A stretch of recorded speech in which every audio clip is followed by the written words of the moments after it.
అందరికీ నమస్కారం. నేను మీ ఐశ్వర్య రాజేష్. హలో అందరికీ నమస్కారం. నేను మీ రుతిక నాయక్. మనకి ఒక మెగా ఫ్యామిలీ షాపింగ్ డెస్టినేషన్ రెడీగా ఉంది. మన Shubhapradam grand shopping mall of mega family. Grand opening on October 17th. కుంటకాల్లో నేను వస్తున్నాను, మీరు రండి. ఓపెనింగ్ ఆఫర్స్, సర్ప్రైజెస్ చాలా వెయిట్ చేస్తున్నాయి. So what are you guys waiting for? రండి, మనం అందరం కలిసి షాపింగ్ చేద్దాం. Shubhapradam mega shopping mall, family first. See you all there. Bye.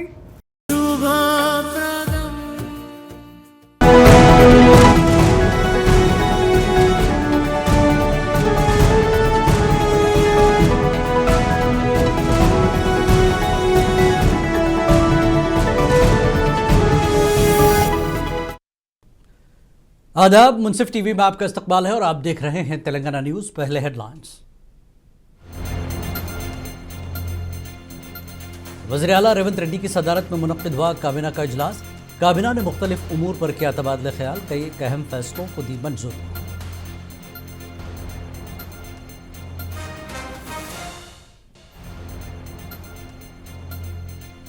हुकूमत का मकसद तेलंगाना को आलमी लाइफ साइंसेस का मरकज बनाना है। ऑस्ट्रेलिया के मेलबोर्न में रियासती वजीर श्रीधर बाबू का खिताब।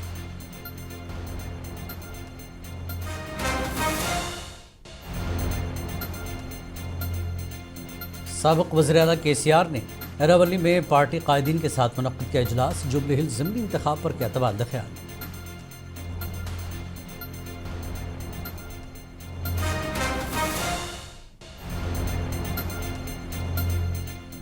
तेलंगाना में 10वीं जमात के इम्तिहानी फ़ीस की अदायगी का शेड्यूल जारी। 30 अक्टूबर तक 13 नवंबर तक फ़ीस अदा करने की दी गई हिदायत।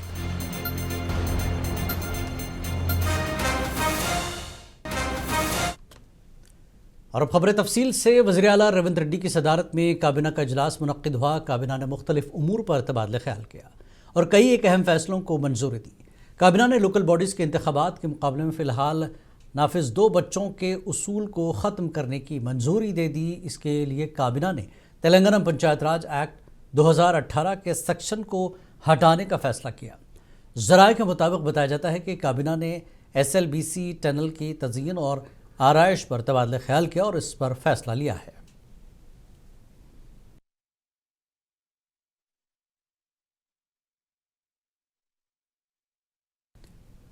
तेलंगाना के वजीर श्रीधर बाबू ने ऑस्ट्रेलिया के मेलबोर्न में ऑस्ट्रेलिया की लाइफ साइंसेस की आला तरीन बॉडी की ऑस बायोटेक की जानिब से मुनक्किद की गई कॉन्फ्रेंस में शिरकत की। इस कॉन्फ्रेंस से खिताब किया। इस मौके पर उन्होंने कहा कि हुकूमत का मकसद तेलंगाना को आलमी लाइफ साइंसेस का मरकज़ बनाना है।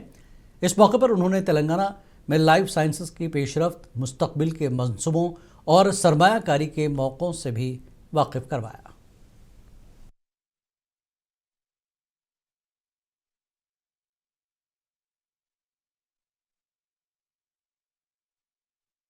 रियासत के कांग्रेस पार्टी सदर महेश कुमार गौड़ और हुकूमत के मुशीर मोहम्मद अली शब्बीर ने आज निज़ामाबाद में मुख्तलिफ तरक्याती कामों का संग बुनियाद रखा और शहर के मालापल्ली इलाके में तकरीबन 20 साल कबल तामीर किए गए girls junior college Urdu medium के मरम्मती कामों और तज़यीनों के कामों का भी आगाज़ किया।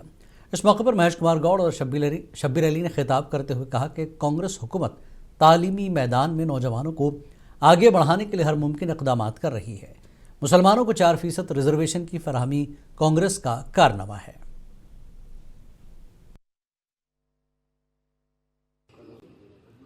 बबलू खान, गोपाल साहब, जावेद अकरम, मुखीद साहब और हमारे सफदर साहब तो रूह रवा हैं। ये लोग इन्हीं की काविशों का नतीजा है।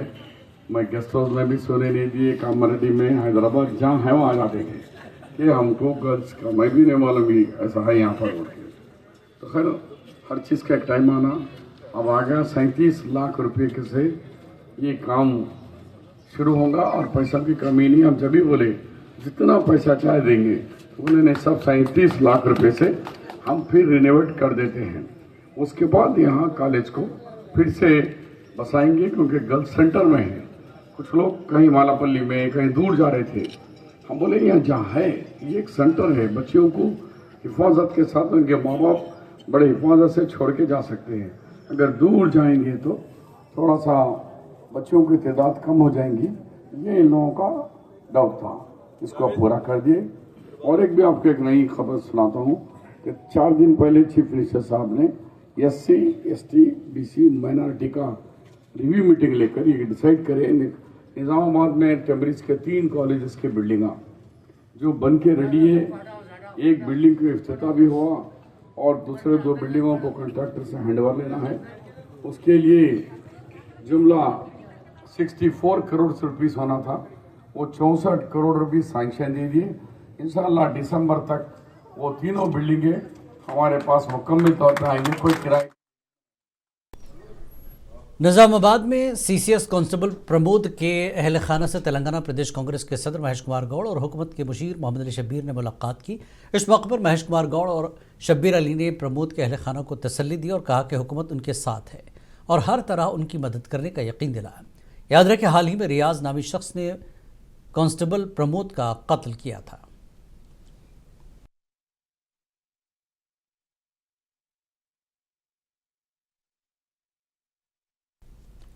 ग्रुप 2 में मुंतखब होते हुए स्टैम्प एंड रजिस्ट्रेशन डिपार्टमेंट में सब रजिस्ट्रार के तौर पर तैनात होने वाले उम्मीदवारों ने रियासती वजीर P श्रीनिवास रेड्डी से मुलाकात की।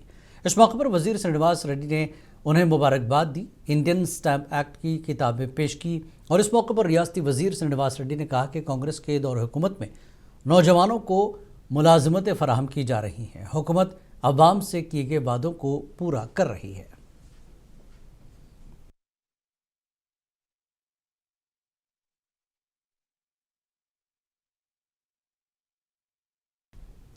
BRS के सदर व साबिक़ वज़ीर-ए-आला KCR ने अरावली में पार्टी कायदीन के साथ एक इजलास मुनक़्क़िद किया। इजलास में जुबली हिल्स ज़मीनी इंतखाब पर तबादला ख्याल किया गया। बताया जाता है कि साबिक़ वज़ीर-ए-आला ने असम्बली की मौजूदा सूरत हाल, इंतखाबी मुहिम और दीगर उमूर का जायज़ा लिया।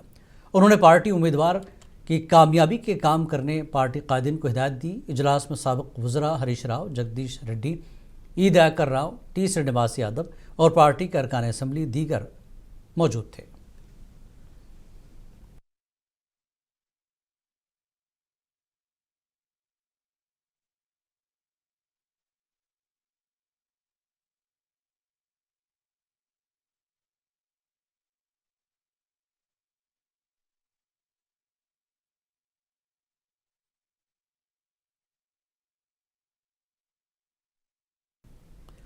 BRS के वर्किंग प्रेसिडेंट साबिक़ वज़ीर KTR ने कांग्रेस हुकूमत को तनकीद का निशाना बनाया। उन्होंने कहा कि तेलंगाना में न तो सनतकार और न ही IAS अफसरान महफूज हैं। सीनियर IAS अहदेदार सैयद अली मुर्तज़ा रिजवी ने एक टेंडर तनाज़े की वजह से रज़ाकाराना रिटायरमेंट ले ली है। उन्होंने कहा कि रियासत में इंद्रम्मा राज्यम नहीं बल्कि माफिया राज चल रहा है। मैं क्या बोलूं, आज तेलंगाना में हालत ये है कि ना इंडस्ट्रियलिस्ट सेफ हैं, ना IAS ऑफिसर भी सेफ हैं। एक सीनियर IAS ऑफिसर रिजवी साहब जो ईमानदार ऑफिसर हैं, उनको आज वॉलंटरी रिटायरमेंट लेना पड़ा इस वजह से क्योंकि चीफ मिनिस्टर और मिनिस्टर के बीच में लड़ाई हो गया, कोई टेंडर को लेके 500 करोड़ का, वो दोनों की बात नहीं सुने शायद, तो उनको आज मजबूरन वॉलंटरी रिटायरमेंट लेना पड़ा। आज मिनिस्टर ने लेटर लिखा चीफ सेक्रेटरी को कि रिजवी को वॉलंटरी रिटायरमेंट नहीं होने देना है, उन पे मिसकंडक्ट के लिए इंक्वायरी करना चाहिए। तो मैं पूछना चाहता हूं क्या हो रहा है यहाँ पे। एक ईमानदार IAS ऑफिसर को यहाँ आप जीने नहीं दोगे, आप इंडस्ट्रियलिस्ट लोगों को जीने नहीं दोगे। आज यहाँ पे इंदिरम्मा राज्यम नहीं बल्कि माफिया राज्यम चल रहा है। इसलिए हम डिमांड करते हैं बीजेपी गवर्नमेंट से भी आप इन्वॉल्व होइए, एक इंक्वायरी बुलाइए, सिटिंग जज के जरिए इंक्वायरी बुलाइए और देखते हैं कौन दोषी है, कौन क्या है, कौन गुनहगार है, सब सच्चाई बाहर आएगी। अब मिनिस्टर कुंडा सुरेखा तो उनकी बेटी ने तो खुल के बयान दिया कि बंदूक दिया चीफ मिनिस्टर ने, आके डराया चीफ मिनिस्टर का दोस्त रोहिन रेड्डी ने एक इंडस्ट्रियलिस्ट डेक्कन सीमेंट वाले को। अब ना रोहिन रेड्डी का इंक्वायरी होता है, ना चीफ मिनिस्टर का इंक्वायरी होता है, ना मिनिस्टर की इंक्वायरी होती है। और जो OSD हैं, जो पुलिस का स्टोरी ये है कि OSD था मिनिस्टर का जिन्होंने डराया, OSD की भी अरेस्ट नहीं होती और स्टेटमेंट भी रिकॉर्ड नहीं होता। इसलिए मैं कह रहा हूं आज एक माफिया राज चल रहा है तेलंगाना में रेवंत रेड्डी के लीडरशिप में। इसको जल्द से जल्द अगर अवाम अगर रिस्पॉन्ड करके नहीं बंद करती, जुबली हिल्स में नहीं सबक सिखाती, तो ये और भी बढ़ेगा और भी खतरनाक माहौल बन सकता है। तेलंगाना जागृति की सदर कविता ने यादगिरी गुट्टा लक्ष्मी नरसिम्हा स्वामी में खुसूसी पूजा की। इस मौके पर पुजारियों ने उनका खैर मकदम किया। इस मौके पर कविता ने कहा कि ये जागृति की जानिब से महीने की 25 तारीख से मुनक्किद होने वाले जन्म बांटा प्रोग्राम निज़ामाबाद से शुरू होगा। उन्होंने साबिक वज़ीर KCR के दौर में यादगिरी गुट्टे की तरक्की हुई थी।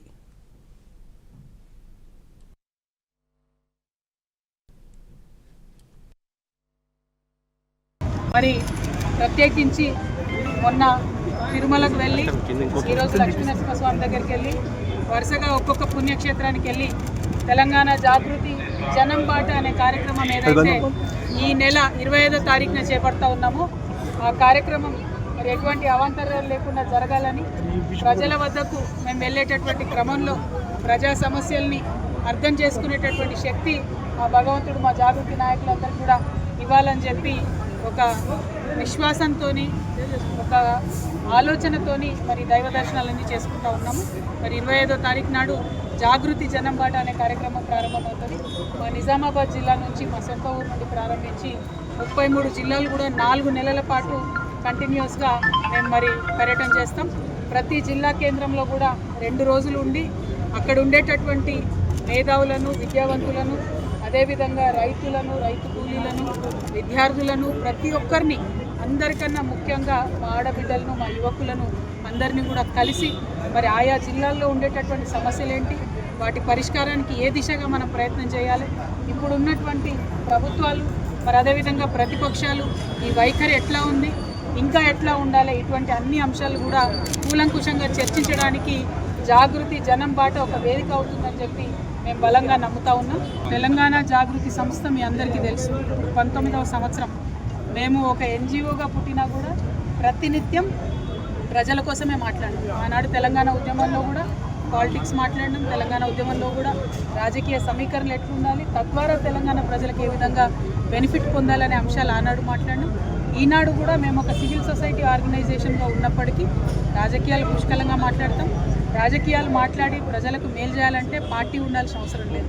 పార్టీ రావాలని ప్రజలు కోరుకుంటే తప్పకుండా వస్తుంది, దాంట్లో పెద్ద ఇబ్బంది ఏం లేదు.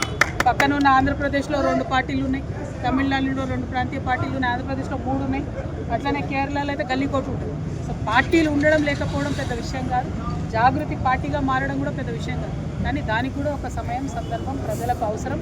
అల్టిమేట్గా నాకేం లాభం ఏ పార్టీ అయితే, ప్రజలకు లాభం కావాలి, నా కోసం కాదు కదా పార్టీ. సో దానికోసమే ఈ పర్యటన చేస్తూ ఉన్నాం.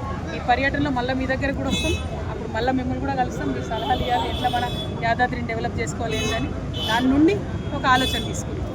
महबूबनगर के ज़िला परिषद मीटिंग हॉल में मुख्तलिफ मौज़ूआत के मुस्तहक़ ख़ानदानों में डबल बेडरूम मकानात की तकसीम का प्रोग्राम मुनक़्क़िद हुआ। इस मौके पर रुकन असम्बली श्रीनिवास रेड्डी ने अवाम में डबल बेडरूम मकानात के दस्तावेज़ात तकसीम किए। रुकन असम्बली श्रीनिवास रेड्डी ने कहा कि कांग्रेस हुकूमत बेघर अफराद को मकानात फराहम करते हुए ज़ाती घर के ख्वाब को पूरा कर रही है। इस मौके पर उन्होंने BRS को तनकीद का निशाना बनाया।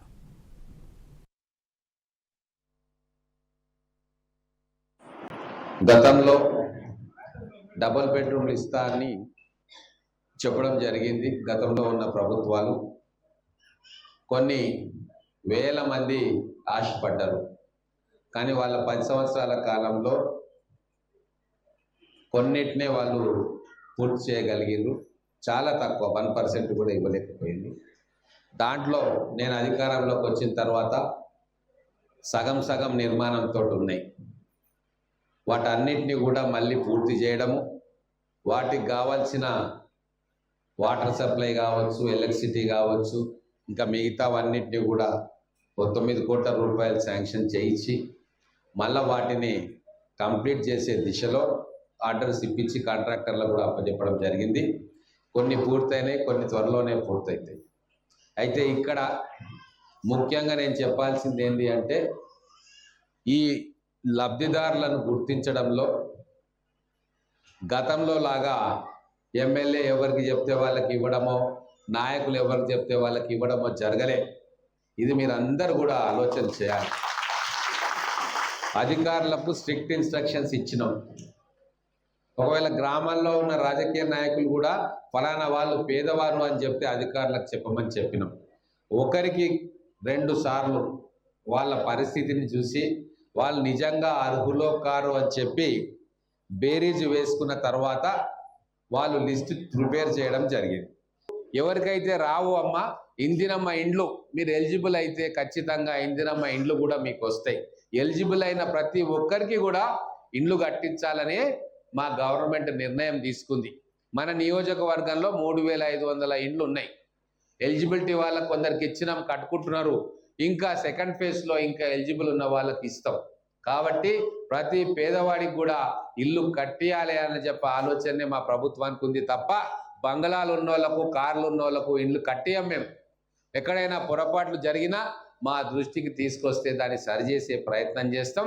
పారదర్శకంగా, ట్రాన్స్పరెంట్గా, रूल्स प्रकारंगाने మేము ఇండ్లను मेदक के रुकन असम्बली डॉक्टर मनियमपल्ली रोहित राव ने मेदक जिले के चिन्ना शंकरमपेट मंडल के कोरीपल्ली गांव में धान की खरीदारी मरकज़ का इफ्तिताह किया। इस मौके पर रोहित राव ने बात करते हुए कहा कि हुकूमत आवाम से किए गए वादों को पूरा कर रही है। आवाम और किसानों की तरक्की ही हुकूमत का अहम मकसद है।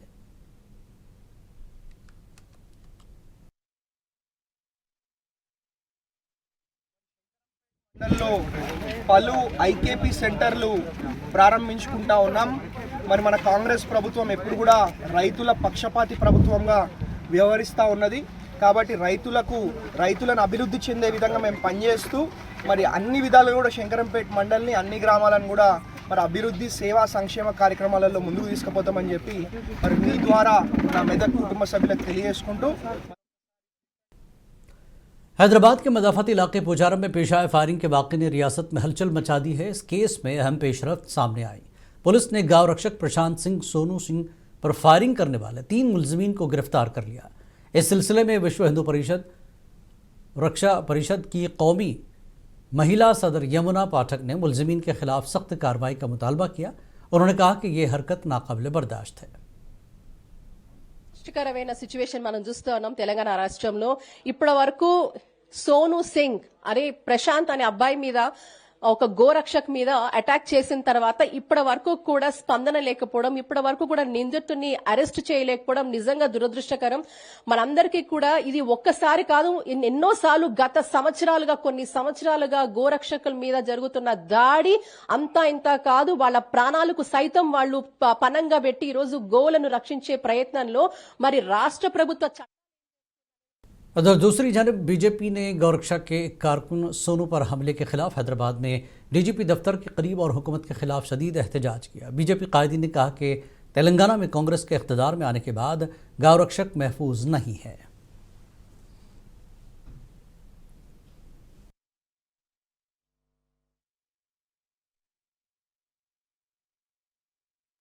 तेलंगाना में 10वीं जमात के फाइनल इम्तिहान की फ़ीस की अदायगी की तारीखों का ऐलान हुआ है। डायरेक्टर ऑफ स्कूल एजुकेशन ने आज फ़ीस की अदायगी का शेड्यूल जारी किया। 30 अक्टूबर से 13 नवंबर तक फ़ीस अदा करने की हिदायत दी गई। तलबा अपनी फ़ीस स्कूल हेडमास्टर के पास जमा करवाएं। 14 नवंबर तक हेडमास्टर ऑनलाइन फ़ीस अदा करें और 18 नवंबर तक फ़ीस की अदायगी की तफसीलात DEOs के पास जमा करवाएं। 29 नवंबर तक 50 रुपये जुर्माने के साथ फ़ीस अदा कर सकते हैं और 200 रुपये जुर्माने के साथ 11 दिसंबर तक फ़ीस अदा कर सकते हैं। 500 रुपये जुर्माने के साथ 29 दिसंबर तक फ़ीस अदा करने की सहूलत फराहम की गई है।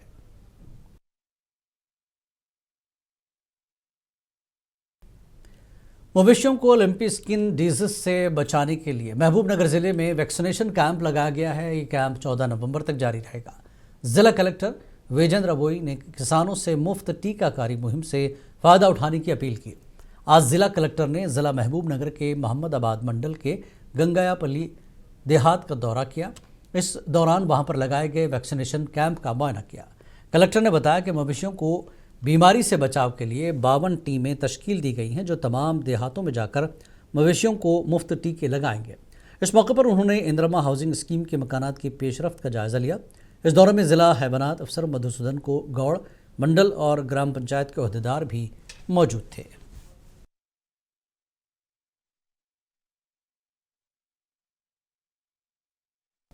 सेवा max cooperative credit society Telangana के स्टेट मैनेजिंग डायरेक्टर और सदर मोहम्मद इकबाल हुसैन ने जंगांव का दौरा किया। इस मौके पर उन्होंने सूद से पाक इस्लामी मालियाती निज़ाम को फ़रोग़ देने के लिए मकसद के तहत मुस्लिम अक़लियती कॉलोनी उमर बिन ख़त्ताब मस्जिद में मीटिंग की। उन्होंने जंगांव ज़िले जमात इस्लामी हिंद के अमीर मोहम्मद आबिद फैसल कुरैशी की जानिब से मुनक़्क़िद किए गए प्रोग्राम में शहर के मुख्तलिफ़ शोबों से ताल्लुक़ रखने वाले सरकर्दा लोगों से मुलाकात की और सूद से पाक निज़ाम की अहमियत को बयान किया। उन्होंने कहा कि सेवा मैक्स कोऑपरेटिव का बुनियादी मकसद लोगों को बिलासूदी माली वसाइल फराहम करना है ताकि माशरे में माली इंसाफ और ईमानदारी पर मबनी मईशत को फ़रोग़ दिया जाए।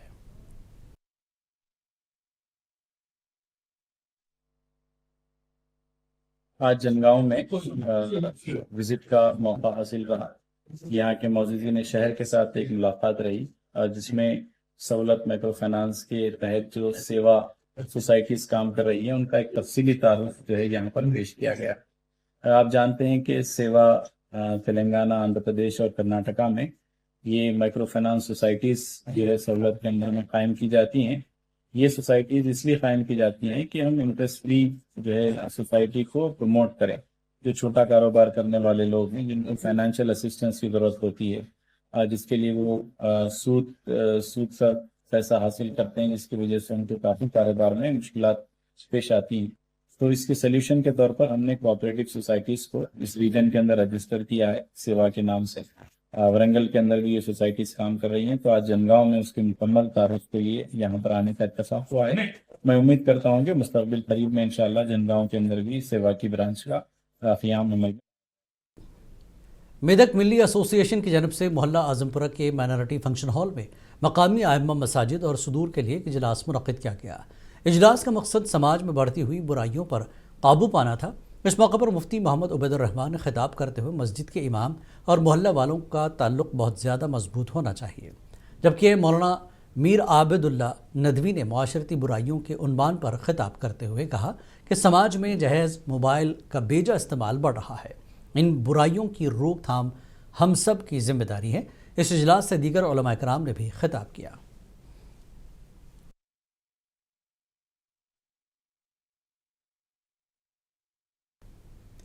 ज़िला मेदक नरसापुर तेलंगाना अक़लियती रिहायशी स्कूल से 2 तालिब इल्म अचानक स्कूल से भागकर गिर गए थे और हैदराबाद में उनके वालिद के पास थे। बच्चों के भागकर जाने की शिकायत पुलिस में दर्ज कराई गई थी। पुलिस ने अपनी तहक़ीक़ात के ज़रिए बच्चों को वालिद के पास से हासिल किया और उसके वार्डन के हवाले किया।